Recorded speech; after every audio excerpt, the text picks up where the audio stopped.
Hello everybody and welcome to my first live action video, if it gets uploaded. Hope maybe my mom or dad will let me upload this. Yes. So today we are actually going to be doing a Titanic book review, and the book that we're going to be reviewing is Destroy the Titanic. Now I can't get the whole title in here, and I'm sorry about that. But, and yeah, let's go ahead and get started with this book. What is this? I don't really know. So this is just the front of it. So if you want to read the illustrator and the consultant, don't really know who the author is. It doesn't mention that. But hey, let's just go ahead and turn the page.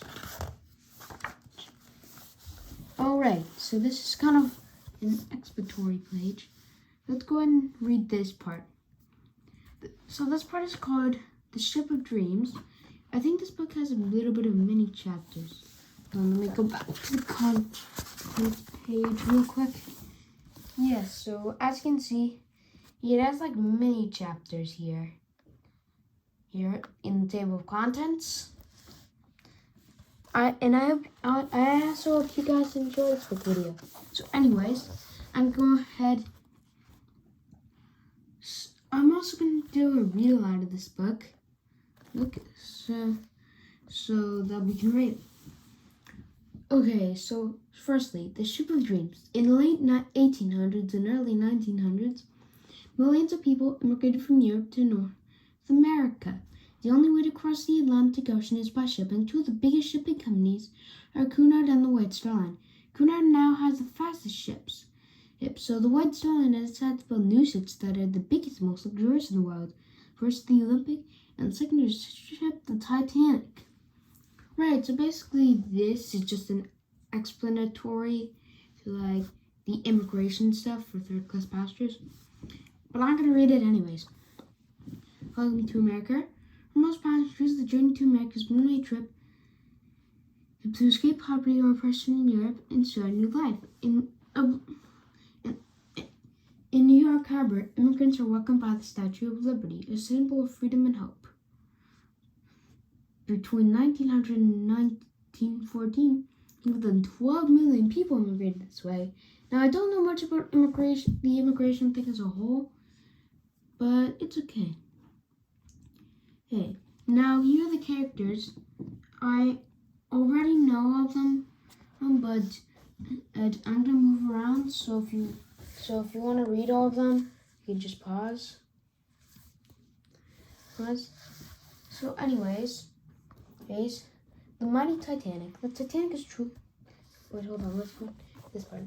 Luxury liners. For first-class passengers, the accommodation aboard transatlantic liners rivals that of the finest hotels on land. That really does look more like a hotel to me. Like, hold on, let me zoom on in. That picture looks more like a hotel to me. It doesn't really look like a ship. But okay.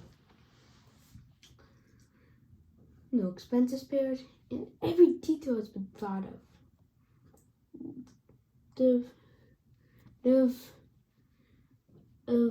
From the design of large public rooms, some of the style of grand country houses, decorated with rare woods, marble, and gold leaf, to the quality of the soap in the bathrooms.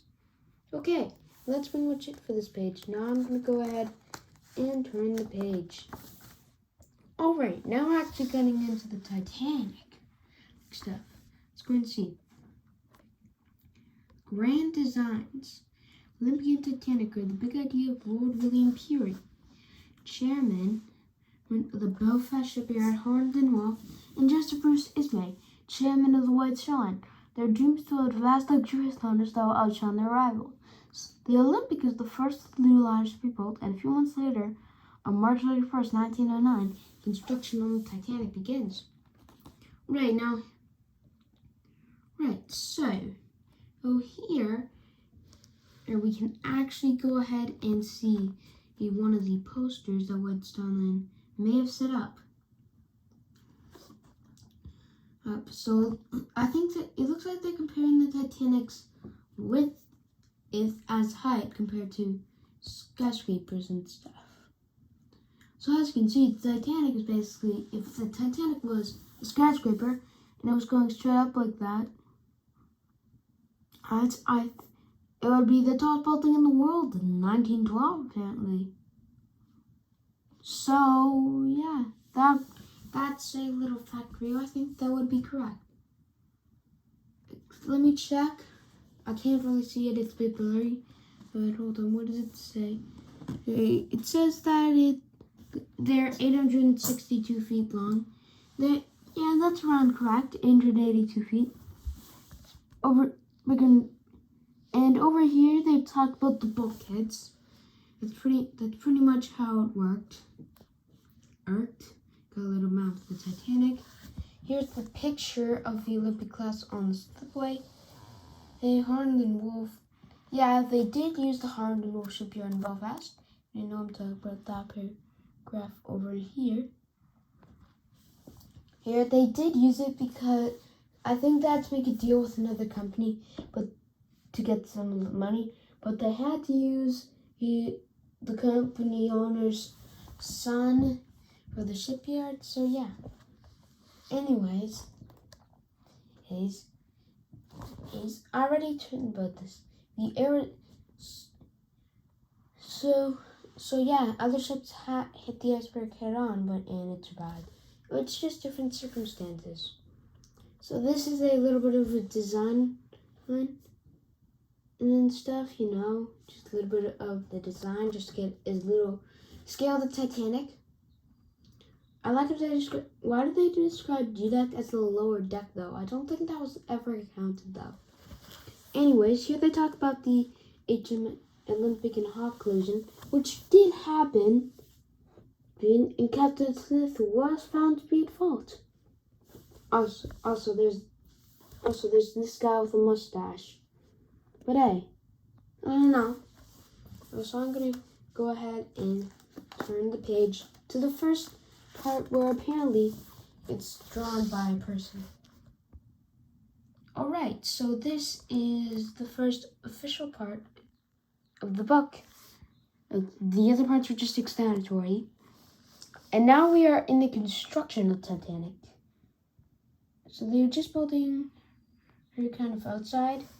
So they aren't fitting her out with all the furniture and stuff you would expect there to be. But nope, instead they're doing this. They're starting to build, they're actually starting to build, just starting to build the Titanic. So let's go ahead and head over here so we can read the first paragraph. There's going to be a lot less words here. So yeah, I'm going to go and read it.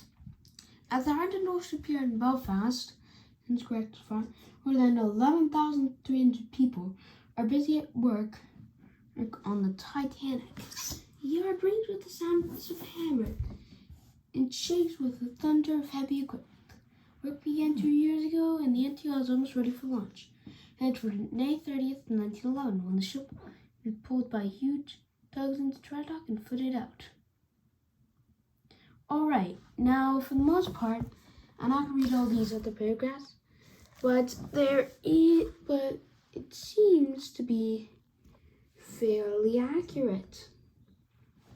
The ship's hull is accurate, and everything seems to be all good. Now I'm gonna just go ahead and turn the page. Alright, now we're in the fitting up a floating palace, which just basically means she's getting fitted out. So as you can see, you've got a first class room on deck. You got a little bit of rooms here. Looks fairly accurate. Good. The funnel colors and everything, all the colors look fairly accurate. But yeah, I'm gonna say I would say, hey, that would be a pass. But now the next part, I think this is where the crew boards. The day before Titanic sets sail. As you can see, the Titanic finish looks really accurate. You can see all the rivets and stuff. I've found all the rooms, the mounts, the tea, 1,000. You got mounts, you got tea, you got sardines, you got 1,514 sacks of potato. Hold on, let me try that again. We got mounts, we got tea, we got 1,574 stacks of potatoes. Yeah, everything we need. And all the crew look fairly accurate. It's also, you can see the crew here just getting ready. It's carpenter, bunch of crew in there. Then you got the main crew, like the officers who have cabins over there. There, and yeah, I think that's pretty good. It is accurate. And on the board, you can see that there's just a bunch of people mostly here. Here, there's only a few people that need to be drawn. But over here, there's just a ton of people because they're all boarding the ship. Yep, and stuff. So that sounds pretty good. Anyways, now we are heading forward to April 10th, 1912, apparently. If you look at that, there's a little clock that says the date, and it says April 10, 1912. So the Titanic is just about to depart Southampton soon. And yeah, I think that we are actually starting to get into the main book. So as you can see, the Titanic looks fairly accurate. Got a bunch of first class cabins, they look fairly accurate. But they do look a little bit like second class cabins. They look more like second class cabins. We try and find. Oh yeah, that looks a bit more like first class. That also looks like this cabin over here and this cabin over here. Those look like first class. The second class room. Yeah, that doesn't look anything like a second class room. It looks more like a third class room. So that's one goof that they have, and yeah.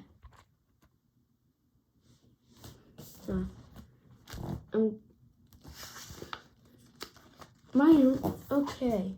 So this is I think this is why my ship leaves Queenstown. Yeah.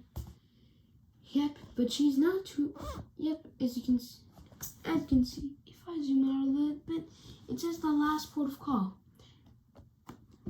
So this is Queenstown, Ireland right now. And yeah, it looks fairly accurate with the side view. So the funnels are good, except this one. It doesn't blow smoke out of it. That is also true. It was just a dummy, and I think there is a paragraph on that. If we move down a little bit down below. Oh, where is it? It was the fair, American flag. Nope, we gotta. Well, there it is. As you can see, they do mention that. Fake funnel. 4 funnels are compressor, but the rear one is used as a dummy, used as a ventilator, not a chimney. That's some useful information. If you didn't know, that is actually true. But now I'm going to turn the page, and now we are at April 14th, 1912, the day before disaster. Everything looks good. The lounge has a bit of missing carpet, and the chairs are the wrong color. But I'm going to leave it like that. First class dining room looks pretty accurate, actually. Reading and writing room, not so much. There's a bit more green into it. You need to put in more of that. At first class reception room down there. Yeah, that looks fairly accurate. There should be a bit more green on the seats, but this is an outside view and you only have a book and not a computer to work with. So I think it's good. Also, there's an electric. Also, they include the electric elevator here. But one thing I'm confused about is, in this case, why do they completely leave out SeaDeck like this? You have a little bit of a problem here. SeaDeck isn't a deck. It mentions SeaDeck right here, as you can see, look at that text, if you haven't noticed it. But, look at this. At the top of the grand staircase, there's a door to the B deck, promenade, and so this is B deck, and that's A deck, but then it just goes straight down to D deck. There's no entrance for C deck. And it looks like there's nothing in between. So, tell me, why did you leave out C deck? It's not like the deck just doesn't exist or anything. But other than that, everything looks good. For the rest of the grand staircase looks pretty accurate. And there's the video promenade looks accurate. And if you head to the back, everything else looks accurate. Oh, that woman has lost her hat. I think there is a little thing about that. Hold on. Let me find it. Yep. Hat overboard. Woman snatched the wind snatched her head and tossed it upward. Can you see her under her hat? Yep, I just did. I'm not going to zoom out that much because it kind of gets a bit blurry. So, anyways, the third class dining room also looks pretty accurate. There's also Turk's Express cooling room. Doesn't exactly look like that. It looks a bit more square and stuff. The floor looks different and everything and stuff.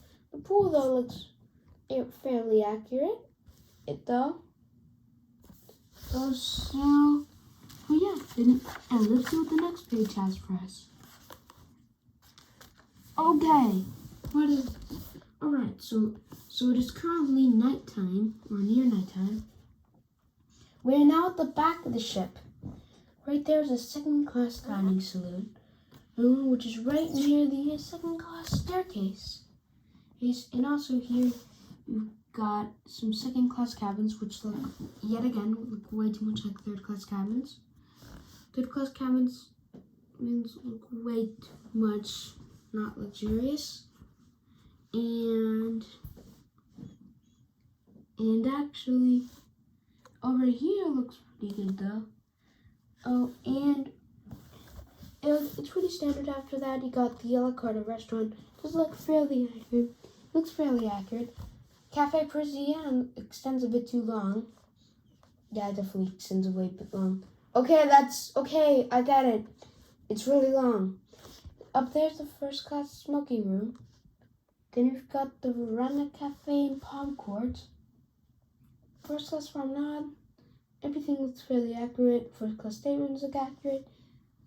Everything looks accurate here. The Asgard staircase also looks pretty good.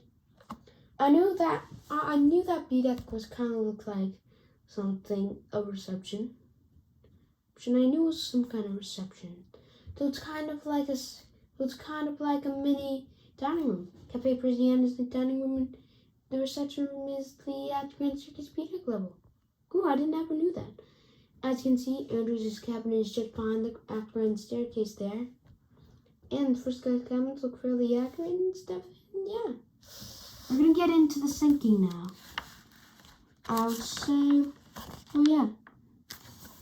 Alright, here we have this. Okay, so as you can see, there's the iceberg just at the corner of the page. I'll zoom a little bit.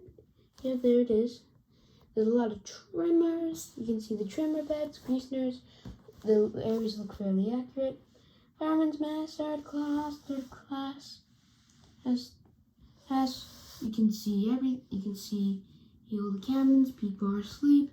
The braids are trying to turn. Captain Smith has woken up, even though the ship has technically not hit the iceberg yet, which is kind of weird. There's the Marconi room, and he's still busy sending greeting messages from passengers. So yeah, that's interesting to know. Anyways, so now the Titanic is doomed. It seems like water has now flooded the ship in the cargo areas. Yes, they are completely flooded. Boiler rooms 5 and 6 are flooding. 6 is mostly flooded though, but that is pretty good at describing it. Room number 5 is just kind of exactly, but I'm pretty sure it was only the coal bunker, which was on in the middle. So yeah, I don't know where the coal bunkers are. Oh wait, there they are. And so yeah, that's kind of good. Anyways, so first class appeared trying to give one up. People are heading to the post office, and it's only now that TITANIC is included. People are ranking up passengers everywhere. Third class already knows that there's danger and stuff. Everything seems fairly accurate to me. Oh wait, no, I want the wrong page. I want the wrong way in the pages. Oh wow, we skipped a lot.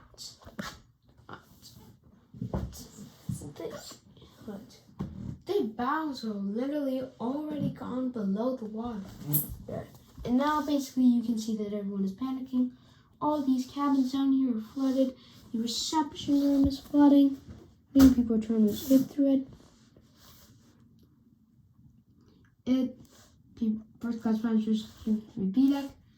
Everyone up here on the deck, there's basically just a ton of chaos going on.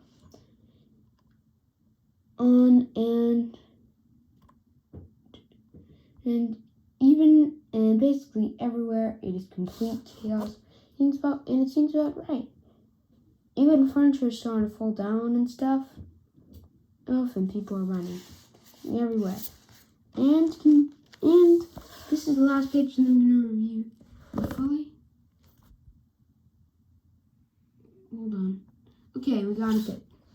Alright, so this is all the final moments of the Titanic. All the lifeboats are gone on, and the ship is about to break in half. Furniture is falling. Falls are bending. Then there's a ton of people on the back of the ship. And furniture is all falling over. A bunch of people are falling over. And the ship is about to break in half, and the electricity is about to go out. Other than that, there's the Carpathia Rescue number 14 lifeboat. There's the climbing aboard part, watching in silence. Yeah, that seems about right. That's what they'll do. And the number 4 lifeboat. There's the Carpathia. It looks fairly accurate, I guess. It's got the lifeboats. They're trying to row towards Carpathia. Number 9 lifeboat. They're taking the lifeboats up, and everything seems good. Other than that, though, there's just some aftermath that I don't know anything about. You can look at it if you want. And there's base return of the survivors, risen the inquiries, and then all the survived people that were dead or survived. There's also a survivor count over here. It seems like the one that actually had the most people say it was first class, but then actually third class, but most of the other ones, were oofed. A lot of the I never knew there was so much crew. There's like 700. Oh wait, there's 800. Crew. And other than that, there is a wreck finding section, which you can read it if you want. And then that's the last page of the book, I believe. Other than that, there's a glossary and an index. And that's the end of the book. And by the way, if you didn't know, the cover combines into one, which is kind of cool. I guess.